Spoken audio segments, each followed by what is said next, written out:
Mga kaibigan, nandito ang dalawang nakasama ko sa pelikula, sa special, si Lita.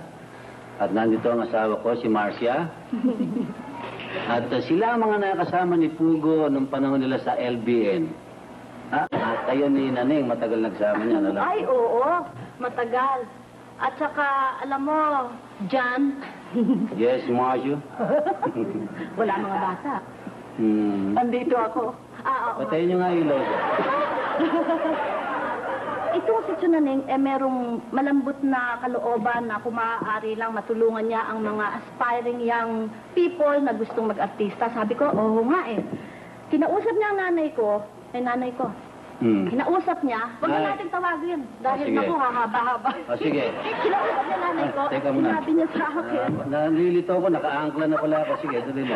Sinabi niya sa akin na, gusto niyo sasamahan ko itong batang to kay Doña Sisang. Nag-date kami ngayon, kasama nanay ko, dinala kami. Ay, niya. Oo. Sampalad naman, wala doon si Doña Sisang, nagpunta ng San Miguel, Bulacan, hindi kami nagkaroon ng... Pero nandun ang pagtulong niya. Nandun ang pagtulong niya. Sa madalit sabi, after that, di patuloy na akong nagkakakanta sa mga stage shows, no? Nakilala ko ngayon si Delia Rason. Siya ngayon ang nakapagdalan sa akin sa LBN. So after that, di Dorothy Jones pa ako, nakita ngayon ako ni Mang Naneng one time sa LBN. Oh, Dorothy! Kaya yan, tuwing magkikita kami, lagi na lang ang sabi niyan, Dorothy! O kaya, Doray! Ganon. Nung bago siya nagkasakit nitong mga September nagkita nga kami sa studio sa KBS Ganon nga ang bati niya sa akin. Para bang wala siyang nararamdaman hanggang nung nagpunta pa nga ako sa ospital. Wala siyang Ganon yan nararamdaman. Maski nasasaktan, di kumikibo. And then after that, gumawa kami, all in all siguro, mga 12 pictures together. Ang unang-una kong pagkakataong lumabas na kasama siya, ay nung binibuild up kami ni Nestor sa kauna-unahang pagkakataon, yung dalawang sundalong kanin. Doon namatay yung kasama niya. Parang hindi ko na naman inabot yan, Ikaw naman, ako kanina ako magkakasama kayo dun sa... Bueno, sa madalit salita, mga kaibigan, ihanda niyo na yung number niyo, no? Oo, para kay paring Naneng ito. Sige. Para ito kay Naneng at sa kanyang mga naiwanan na ulila. Kasama na kami doon. Isayuhin niyo na yung pandun, yung orkestra doon. Pamauna na ako. Sali ka, ha? Sumali ka, ha? Sali ka! Wala kaming partner, Mga kaibigan, ewan ko, itong dalawa na ito, parang may iniinom o may hinuhukay na isang bagay na mayroon bang sikreto sa Fountain of Youth. Hindi nagbabago.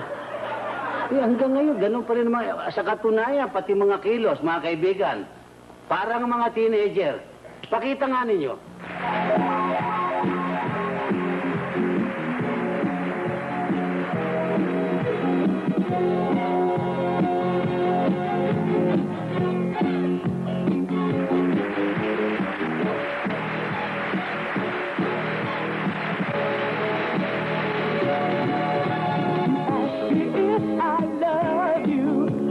Took on my reply.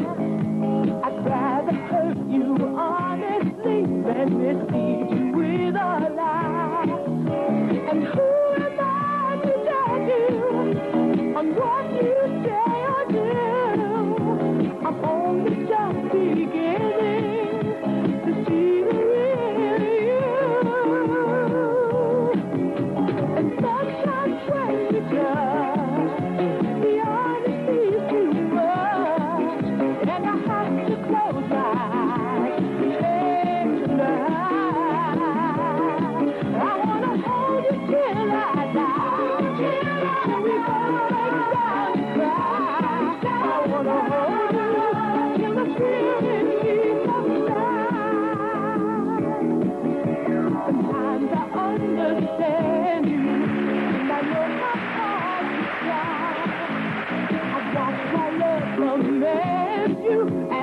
watch love pass you by.